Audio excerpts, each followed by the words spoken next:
Hello everyone, कैसे हो आप सब। एक बार पुनः स्वागत है आप सभी का हमारे अपने YouTube channel Shiv coaching classes पर। उम्मीद करते हैं आप सभी मस्त होंगे, बेहतर होंगे, आप सभी की पढ़ाई भी अच्छे से चल रही होगी। आज की इस वीडियो में हम देखेंगे class 11th biology NCERT chapter 4 हमारा चल रहा है एनिमल किंगडम यानी कि जंतु जगत, जिसमें आज की इस वीडियो में हम देखेंगे संघ प्लेटीहेल्मिन्थीज क्या है और संघ प्लेटीहेल्मिन्थीज के जितने भी सामान्य लक्षण यानी कि जनरल कैरेक्टरिस्टिक्स हैं वो हम आपको आज की इस वीडियो में यहां पे पूरा का पूरा कवर कराने वाले हैं। तो चलिए सीधे वीडियो को स्टार्ट करते हैं। सबसे पहले समझते हैं कि फाइलम प्लेटीहेल्मिन्थीज यानी कि संघ प्लेटीहेल्मिन्थीज एक्चुअल में है क्या। देखिए, इस समूह में बेसिकली हम द्विपार्श्व सममिति वाले जंतुओं को रखे जाते हैं। यानी कहने का मतलब यह है कि इसके अंतर्गत जितने भी जीव आते हैं सबकी यदि हम सिमेट्री की बात करते हैं तो सब के सब द्विपार्श्व सममिति वाले होते हैं। कहने का मतलब यह है कि इनके अंतर्गत ऐसे जंतु आते हैं जिनको यदि हम केंद्रीय तल से काटें तो केवल एक ही तल से काटने पर ये जीव दो बराबर भागों में बढ़ सकते हैं। इसके अलावा किसी दूसरे केंद्रीय तल से काटने पर वे दो बराबर भागों में नहीं बढ़ सकते। तो इस प्रकार से संघ प्लेटीहेल्मिन्थीज के अंतर्गत हम द्विपार्श्व सममिति वाले जंतुओं को रखते हैं। इसके अलावा पृष्ठधारी रूप से चपटे यानी जो आकार में कैसे होते हैं, साइज में चपटे होते हैं और सीलोम रहित होते हैं, अर्थात जिनमें सीलोम जो है अनुपस्थित होता है। इसके अलावा श्वसन तंत्र रहित, जिनमें श्वसन तंत्र सिस्टम भी क्या होता है, अनुपस्थित होता है। इसके अलावा कंकाल तंत्र रहित, इनमें कंकाल तंत्र का भी अभाव होता है। साथ ही साथ कृमियों के समान जीवों को रखा गया। छोटे छोटे जैसे कृमि होते हैं, जीव होते हैं, उनके समान जीवों को प्लेटीहेल्मिन्थीज संघ के अंतर्गत रखा गया है। इन्हें सामान्यतया हम चपटे कृमि यानी कि प्लेटी का मतलब ही होता है चपटे कृमि, तो इन्हें समानता हम चपटे कृमि कहते हैं यानी कि प्लेटीहेल्मिन्थीज। तो चपटे कृमि इन्हें हम कहते हैं। इनकी लगभग 13,000 प्रजातियां ज्ञात है। कितनी हजार? लगभग 13,000 प्रजातियां लगभग ज्ञात है। अब देखिए, हम संघ प्लेटीहेल्मिन्थीज के यहां पे सामान्य लक्षण यानी कि जनरल कैरेक्टरिस्टिक्स देखेंगे। पहला जो प्रमुख लक्षण है वो ये है कि इस समूह के जो अधिकांश जंतु होते हैं वो परजीवी होते हैं। कैसे होते हैं? परजीवी होते हैं। परजीवी का मतलब होता है पैरासिटिक होते हैं, अर्थात दूसरे जंतुओं पर भोजन के लिए आश्रित होते हैं तथा अन्य जीवों के शरीर में पाए जाते हैं। ये दूसरे किसी अन्य जीवों के शरीर में पाए जाते हैं एवं रोग उत्पन्न करते हैं। और ये रोग भी उत्पन्न करते हैं, जिन जंतुओं के शरीर में ये पाए जाते हैं वहां पर ये रोग भी उत्पन्न करते हैं।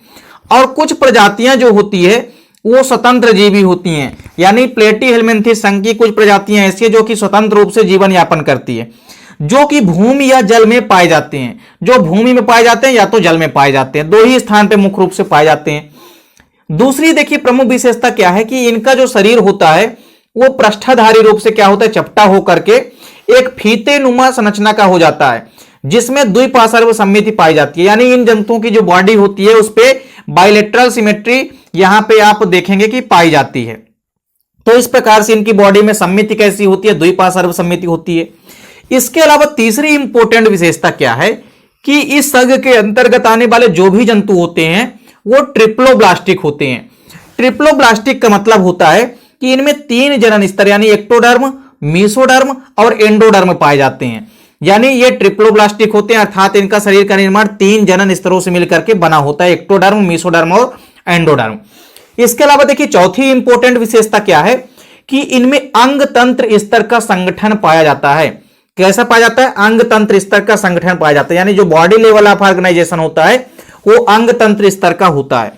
इसके अलावा अगली विशेषता क्या है कि इनके शरीर के अग्रभाग पर एक सिर होता है, साथ ही साथ जिसमें मस्तिष्क भी उपस्थित होता है और संवेदांग भी पाए जाते हैं।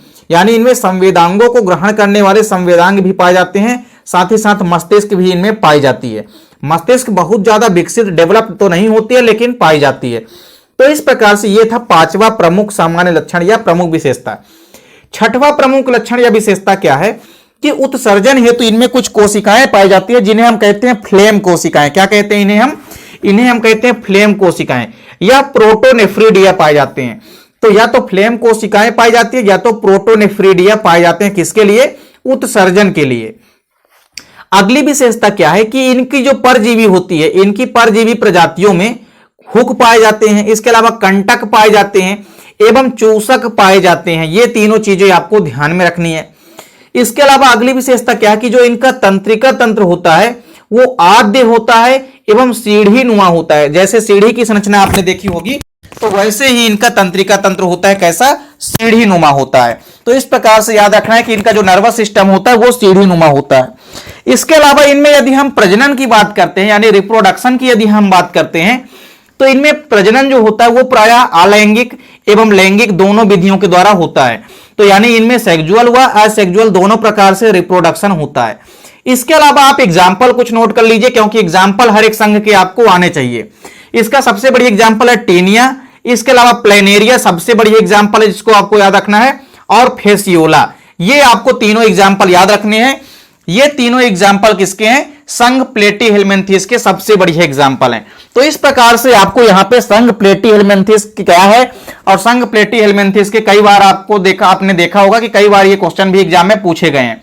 तो देखिए जितने भी संघ हैं, चाहे वो आपका आर्थ्रोपोडा हो, चाहे कार्डेटा हो, चाहे एनिलिडा हो, चाहे प्लेटीहेलमिन्थेस हो, चाहे निमेटीहेलमिन्थेस हो, चाहे वो प्रोटोजोआ हो, चाहे वो पोरीफेरा हो, चाहे आपका सीलेंट्रेटा हो, कोई भी संघ यदि है तो इन सभी संघों में आपको याद रखना है कि किसी न किसी संघ की जो विशेषता है या सामान्य लक्षण है वो आपसे एग्जाम में जरूर पूछा जाता है। इसलिए जितने भी संघ हैं यानी जितने भी फाइलम हैं उनके जनरल कैरेक्टरिस्टिक्स आपको तैयार करके रखना है। उम्मीद करता हूं वीडियो पसंद आई होगी। वीडियो अच्छी लगे तो लाइक कमेंट जरूर कीजिए, साथ ही साथ दोस्तों के बीच ज्यादा से ज्यादा वीडियो को शेयर कीजिए। चैनल पे नए हैं तो चैनल को सब्सक्राइब जरूर कर लें। मिलते हैं नेक्स्ट वीडियो में, तब तक के लिए जय हिंद, वंदे मातरम।